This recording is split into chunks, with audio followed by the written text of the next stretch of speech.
peaceful extra-governmental force for this kind of a change nationally and internationally. In 1966, Srila Prabhupada included in ISKCON's Article of Incorporation a far-reaching statement of the movement's purpose. Among them, quote, to bring the members closer together for the purpose of teaching a simpler, more natural way of life. Srila Prabhupada did not, however, recommend high pressure lobbying. Instead, he emphasized the establishment of self-sufficient agrarian communities. If these farm projects are successful, he wrote to a disciple in 1975, then all this industry will be closed. We do not have to make propaganda, but automatically people will not want. Srila Prabhupada also envisioned garden-like towns that would be more habitable than today's cities and suburbs. People want a secure and satisfying way of life. If they can be shown attractive alternatives to life in industrial society, they will make the right choices. In the long run, this is more effective than organizing campaigns to curb toxic emissions from factories. We can just envision when Krishna was here on this planet 5,000 years ago, there was no industries. Everything was natural, pure. We don't have to label organic. Everything was organic at that time. What a wonderful. And people were so rich, we can see that, living very happy life. Most environmental problems, such as global warming, are so expansive that even national governments are unable to confront them alone. Coordinated effort by many nations, indeed all nations, seems to be required. The United Nations, therefore, is becoming more active in environmental issues and related causes, such as sustainable economic growth. Some propose giving the Security Council a mandate to deal with environmental problems. Others have suggested creating a separate UN Ecological Council with powers like those of the Security Council. With help from the UN, many assume the magnitude of the world's environmental crisis will compel nations to cooperate. But environmental issues may simply become another source of dispute and conflict. We already see this happening. Developing countries often resist call from developed ones to slow industrial growth for the sake of the environment. A country may even resort to environmental warfare, as Iraq did by burning hundreds of oil wells during the Gulf War of 1991. So despite collective efforts on all levels, the environmental crisis deepens.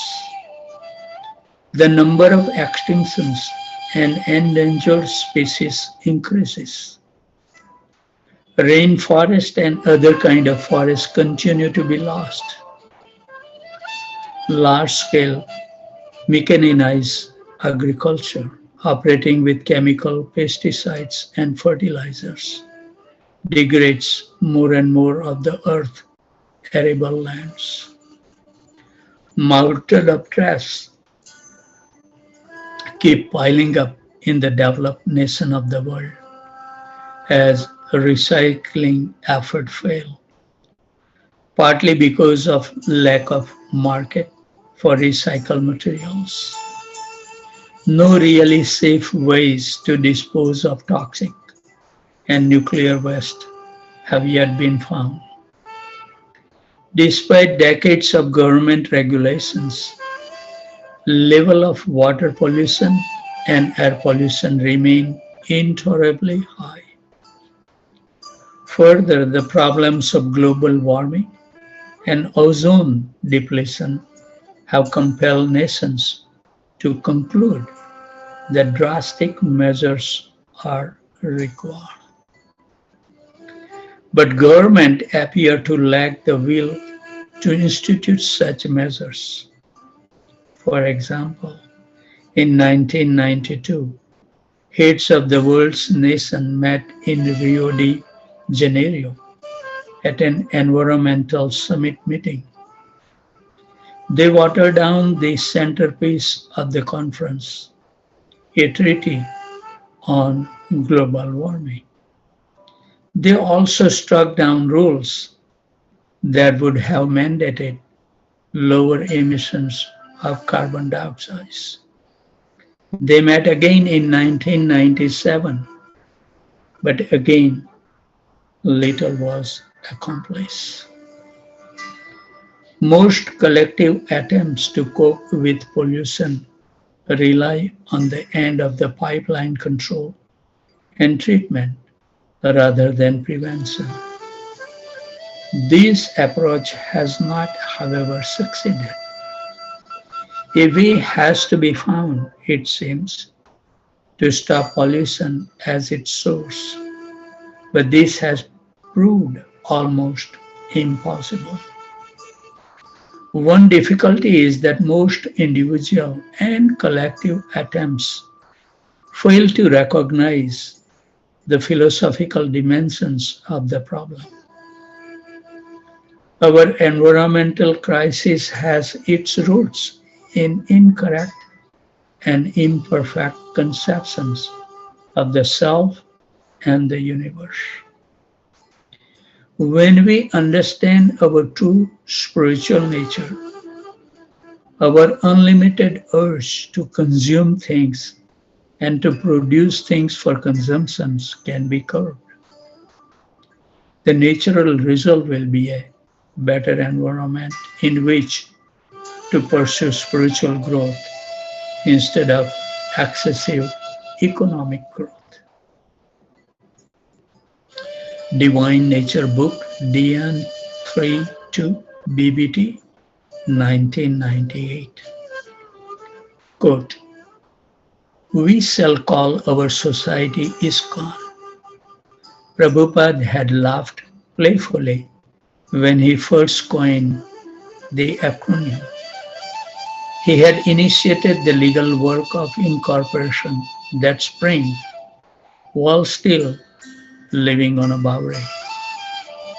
But even before its legal beginning, he had been talking about this International Society for Krishna Consciousness. And so it had appeared in letters to India and in the Village Voice. A friend had suggested a title that would sound more familiar to Westerners. Quote, International Society for God Consciousness. But Prabhupada has insisted Krishna consciousness. God was a vague term, whereas Krishna was exact and scientific. Quote, God consciousness, unquote, was spiritually weaker, less personal, and if Vaishnava didn't know that Krishna was God, then the International Society for Krishna Consciousness would tell them by spreading his glories in every town and village. quote, Krishna consciousness, unquote, was Prabhupada's own rendering of a phrase from Srila Rupa Goswami's Padyavali, written in the 16th century. Krishna Bhakti Rasa Bhavita, to be observed in the mellow taste of executing devotional service to Krishna, unquote. But to register ISKCON legally as a non-profit, tax-exempt religion require money and a lawyer. Carl Jurgens had already gained some experience in forming religious, political, and social welfare groups. And when we had met Prabhupada on the Bhavri, he had agreed to how he had contacted his lawyer, Stephen Goldsmith. Stephen Goldsmith, a young Jewish lawyer with a wife and 2 children and an office on Park Avenue, was interested in spiritual movements. When Carl told him about Prabhupada's plan, he was immediately fascinated by the idea of setting up a religious corporation for an Indian Swami. He visited Prabhupada at 20. Somebody started chanting Tulsi. Yes.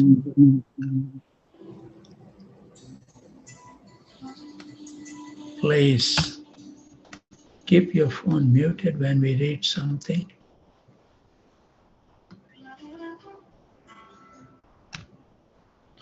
When Carl told him about Prabhupada's plans, he was immediately fascinated by the idea of setting up a religious corporation for an Indian Swami.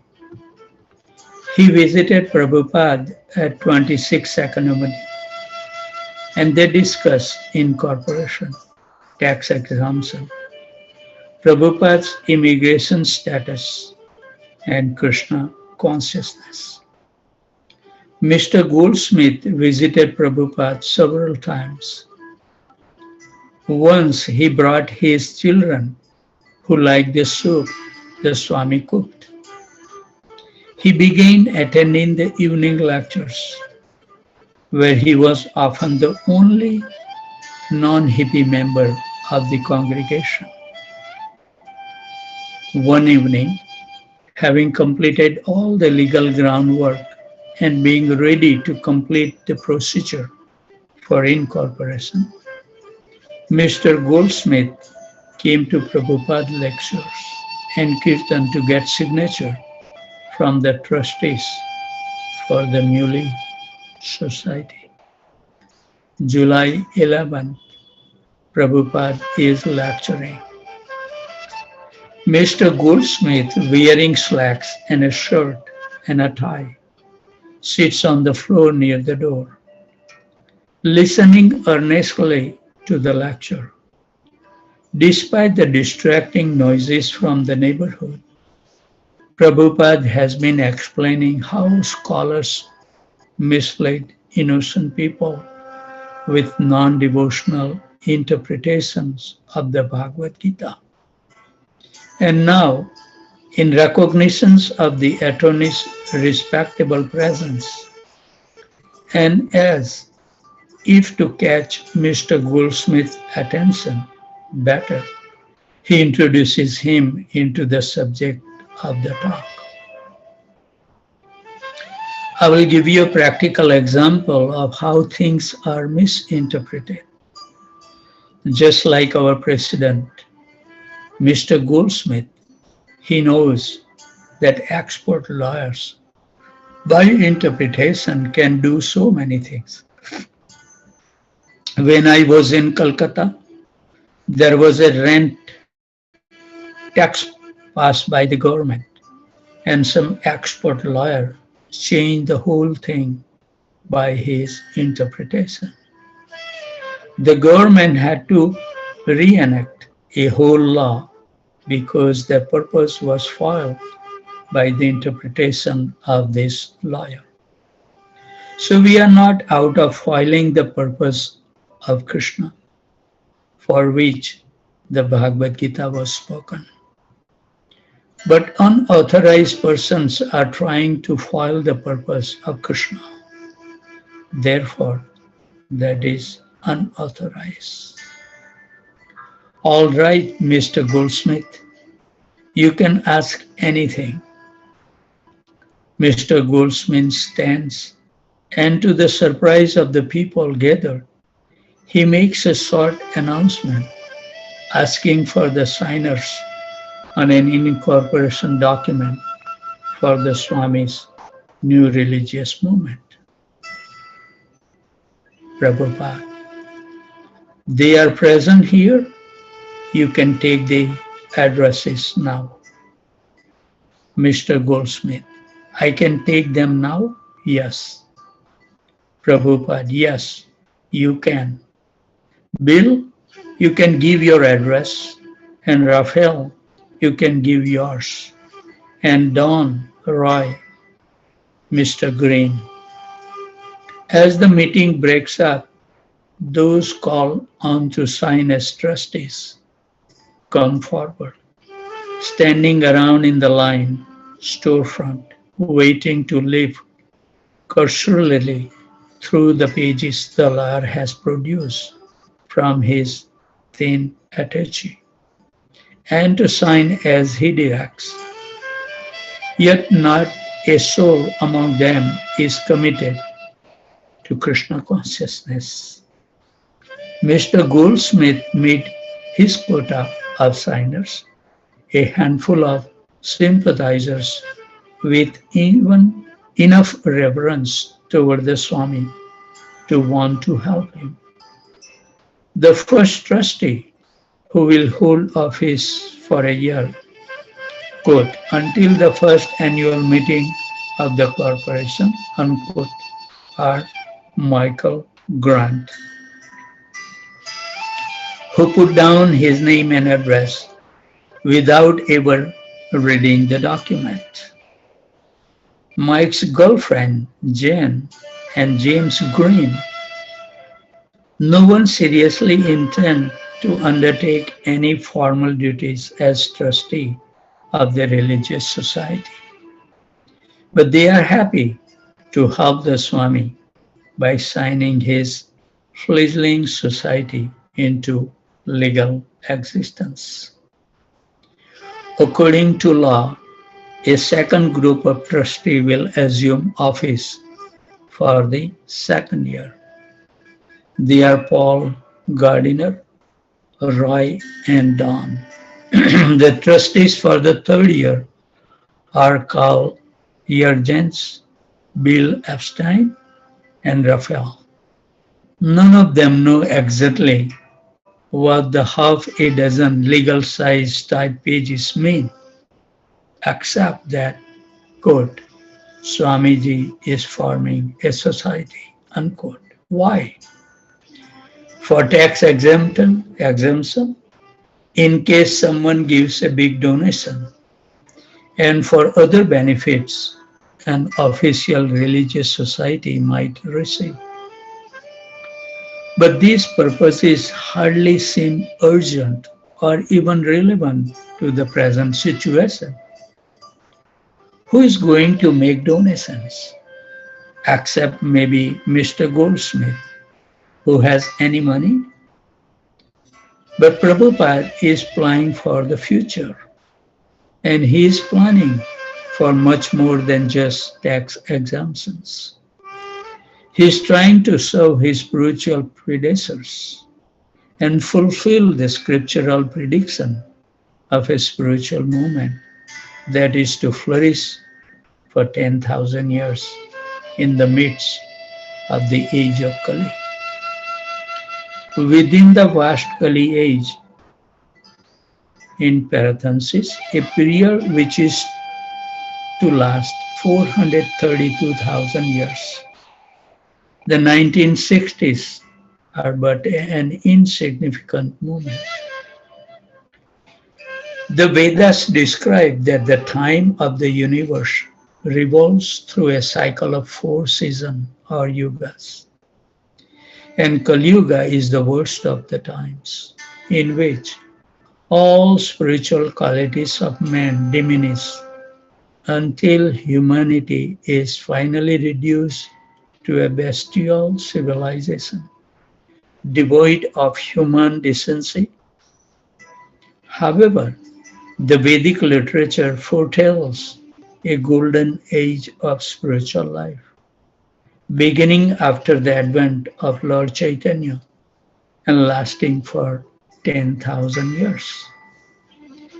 An eddy that run against the current of Kali Yuga, with a vision that soars up to the end of the millennium and beyond. Yet, with his 2 feet solidly on the ground of Second Avenue, Prabhupada has begun an international society for Krishna consciousness. He has many practical responsibilities, paying the rent, incorporating his society, and paving the way for a thriving worldwide congregation of devotees. Yet, he doesn't see his humble beginning as limiting the greater scope of his divine mission. He knows that everything depends on Krishna. So whether he succeeds or fails is up to the Supreme. He has only to try. The purpose stated within ISKCON's article of incorporation reveal Prabhupada's thinking. They were 7 points, similar to those given in the prospects for the League of the Devotees he formed in Jhansi, India in 1953. That attempt had been unsuccessful, yet his purpose remained unchanged. 7 purpose of the International Society for Krishna Consciousness. A. To systematically propagate spiritual knowledge to society at large and to educate all peoples in the techniques of spiritual life in order to check the imbalance of values in the life and to achieve real unity and peace in the world. B. To propagate a consciousness of Krishna as it is revealed in the Bhagavad Gita and Srimad Bhagavatam. C. To bring the member of the society together with each other and nearer to Krishna, the prime entity, thus to develop the idea within the members and humanity at large that each soul is part and parcel of the quality of Godhead Krishna. D. To teach and encourage the Sankirtan movement, congregational chanting of the holy name of God, as revealed in the teaching of Lord Sri Chaitanya Mahaprabhu. E. To erect for the member and for society at large a holy place of transcendental pastimes dedicated to the personality of Krishna. F. To bring the members closer together for the purpose of teaching a simpler and more natural way of life. G. With a view toward achieving the aforementioned purposes, to publish and distribute periodicals, magazines, books, and other writing. Regardless of what ISKCON's charter members thought of the society's purposes, Prabhupada saw them as imminent realities. As Mr. Rubin, the subway conductor who had met Prabhupada on a Manhattan park bench in 1965, had noted, quote, He seemed to know that he would have temples filled up with devotees. Unquote. There are temples and books, he said.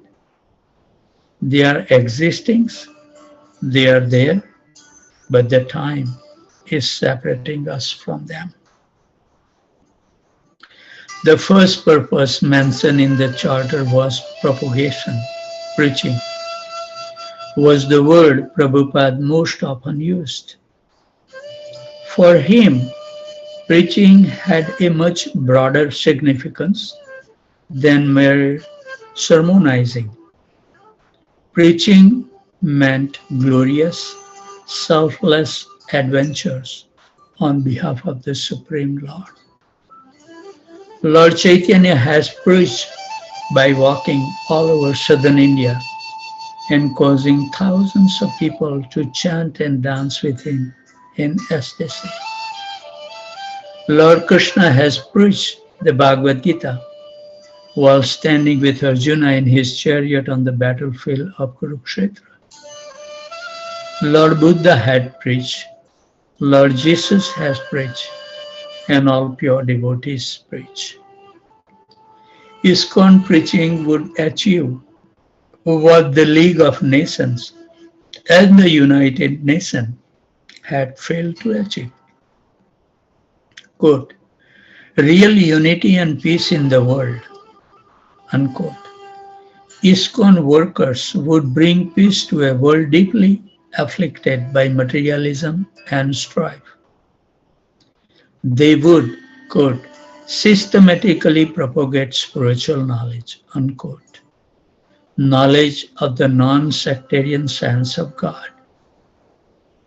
It was not that a new religion was being born in July of 1966. Rather, the eternal preaching of Godhead, known as Sankirtana, was being transplanted from east to west. The society's members would join together, and by hearing and teaching of Bhagavad Gita and Srimad Bhagavatam, and by chanting the Hare Krishna Mahamantra, they would come to realize that each was a spirit soul, eternally related to Krishna, the Supreme Personality of Godhead. They would then preach this to, quote, humanity at large, unquote, especially through Sankirtan, the chanting of the holy name of God.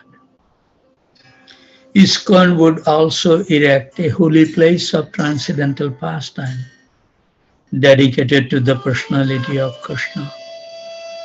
Was this something beyond the storefront? Yes, certainly. He never thought small. He seems to know that he would have temples filled up with devotees. He wanted ISKCON to demonstrate, quote, a simple, more natural way of life, unquote. Such a life, in parenthesis, Prabhupada thought of the village of India, where people lived just as Krishna had lived, was most conducive to developing Krishna consciousness. And all six of these purposes would be achieved by the seventh. ISKCON would publish and distribute literature. This was the special instructions Srila Bhaktisiddhanta Saraswati Thakur had given to Srila Prabhupada. He had specifically told him one day in 1932 at Radhakund in Vrindavan, quote, if you ever get any money, publish books, unquote. Certainly none of the signers saw any immediate shape to the Swami's dream. Yet these seven purposes were not simply theistic, rhetoric invented to convince a few New York state government officials. Prabhupada meant to enact every item in the charter. Of course, he was now working in extremely limited circumstances. Quote, the principal place of worship located at 26 Second Avenue in the city, county, and the state of New York, unquote, was the sole headquarters for the International Society for Krishna Consciousness. Yet, Prabhupada insisted that he was not living at 26 Second Avenue, New York City. His vision was transcendental. His Guru Maharaj has gone out from the traditional holy places of spiritual meditations to preach in cities like Calcutta, Bombay, and Delhi. And yet, Prabhupada would say that his spiritual master had not really been living in any of those cities, but was always in Vaikuntha, the spiritual world, because of his absorption in the devotional service. Similarly, the place of worship, 26 Second Avenue, was not a New York storefront, a former curiosity shop. The storefront and the apartment had been spiritualized and were now a transcendental heaven. Quote, society at large, unquote, could come here. The whole world could take shelter here, regardless of race or religion.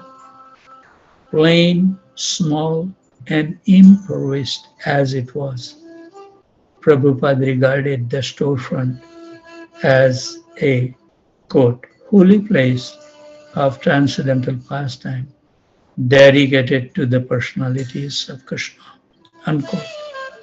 It was a world headquarters, a publishing house, a sacred place of pilgrimage, and a center from which an army of devotees could issue forth and chant the holy names of God in all the streets in the world. The entire universe could receive Krishna consciousness from the International Society for Krishna Consciousness, which was beginning here. Satsvarup Das Goswami Raj Prabhupada Lilamrita, Chapter 18, Breaking Ground. Srila Prabhupada would often say of his devotional service in India, quote, Vrindavan is my residence, Bombay is my office, and Mayapur is where I worship the Supreme Personality of Godhead. Bombay is the biggest commercial city in India. Prabhupada's, quote, business, unquote, was pure devotional service to Krishna. And in Bombay, he dealt more with the managerial aspect of Krishna consciousness in India. He had incorporated ISKCON in India with the main branch in Bombay. All other branches of ISKCON in India, therefore, were legally part of the Bombay Incorporation. In Bombay, Prabhupada has cultivated more lawyers and businessmen as life members and earned more friends of his society than in any other city in India. So whenever he was in Bombay, he often sought legal advice, not just about the Bombay Center, but also about his other affairs in India.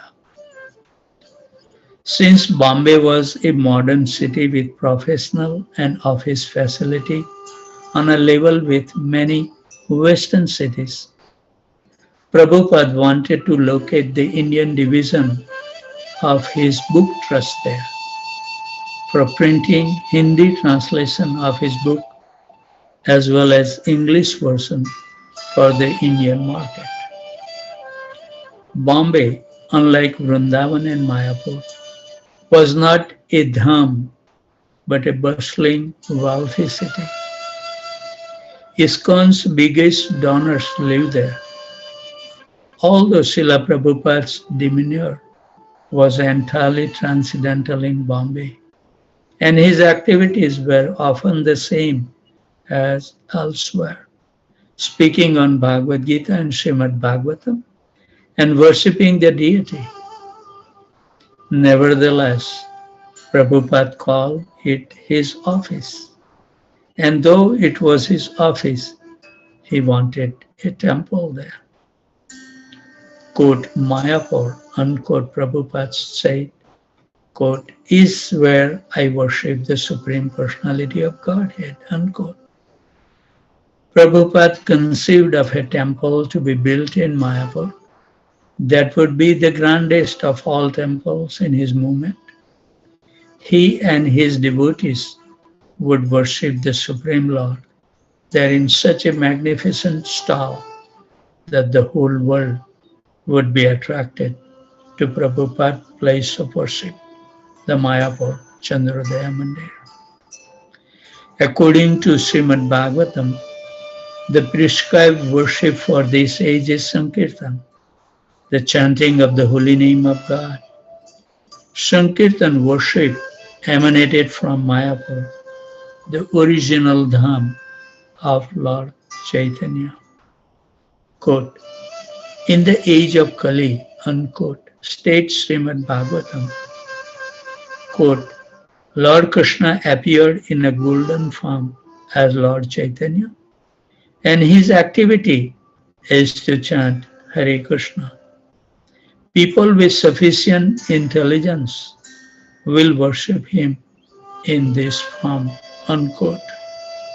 Srila Prabhupada wanted to make the most wonderful worship of Chaitanya Mahaprabhu in his birthplace and thus completely fulfill the predictions of the previous acharyas, who foresaw a great Vedic city rising from the plains of Navadvip.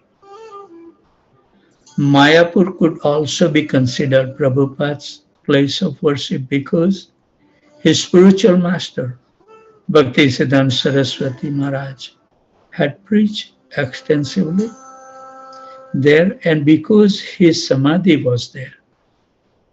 Since Srila Prabhupada's entire preaching mission was in the service of his spiritual master, he worshipped his spiritual master to preaching in Mayapur.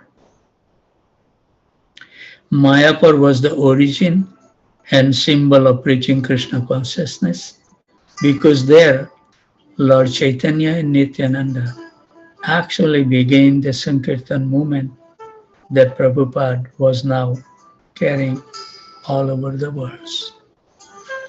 Sri Chaitanya Mahaprabhu wanted to preach the Sankirtan movement of love of Krishna throughout the entire world, and therefore during his presence he inspired the Sankirtan movement.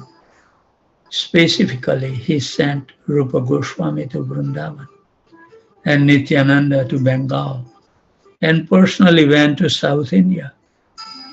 In this way, he kindly left the task of preaching his cult in the rest of the world to the International Society for Krishna Consciousness.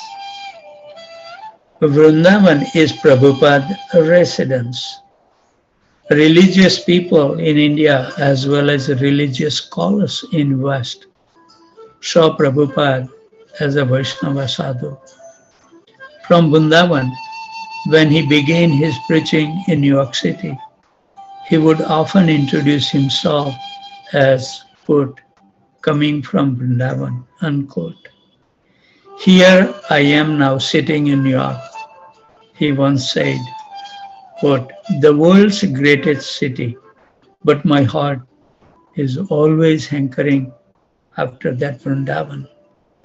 I shall be very happy to return to my Vrindavan, that sacred place, unquote. The people of Vrindavan also thought of Prabhupada as their hometown success.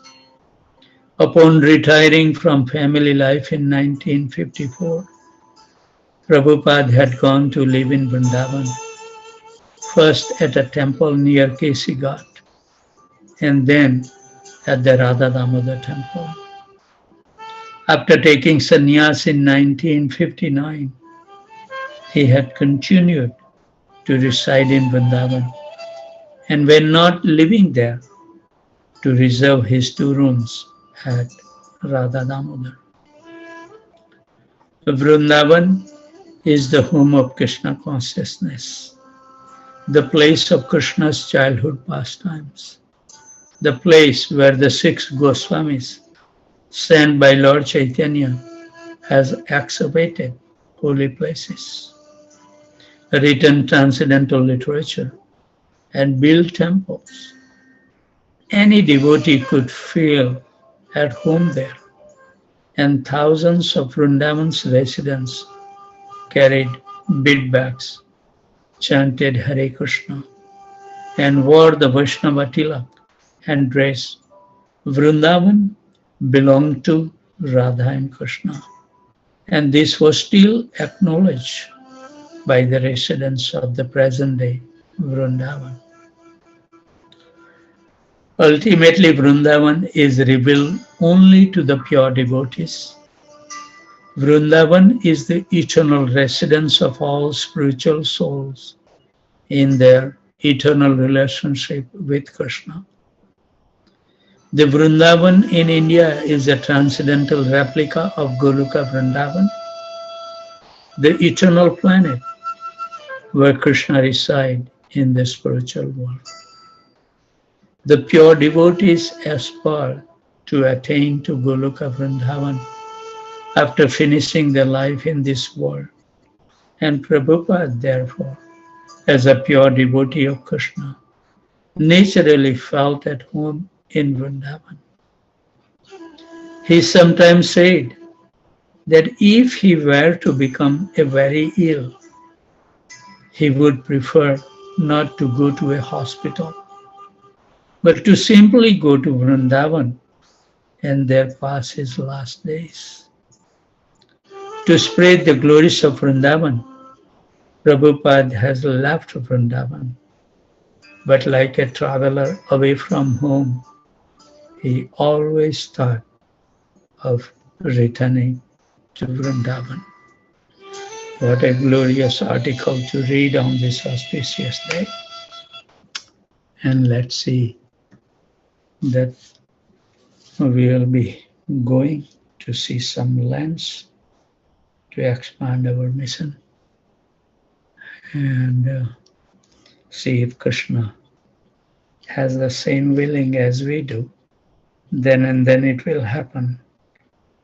Everything happens by the will of Krishna, no matter what we try. So it will be our humble attempt to see, to place Sri Radha Nilamadhava and how that project will unfold. We live up to the discretion of Sri Radha Nilamadhava and the Acharyas of ISKCON. So this would be our humble attempt to increase the Sankirtan. And I don't want to name, but there are some local devotees has a lot of enthusiasm. And just to say, the main person is Chaitanya Prabhu, who has pledged $500,000 for this good cause. And there are some other devotees also will be assisting. And maybe I will approach Tulsi Priya Mataji and Jai Govind Prabhu to help us rest of the fund from college station. I think this is a wonderful opportunity to approach all the members by contributing for these glorious things. They will derive a wonderful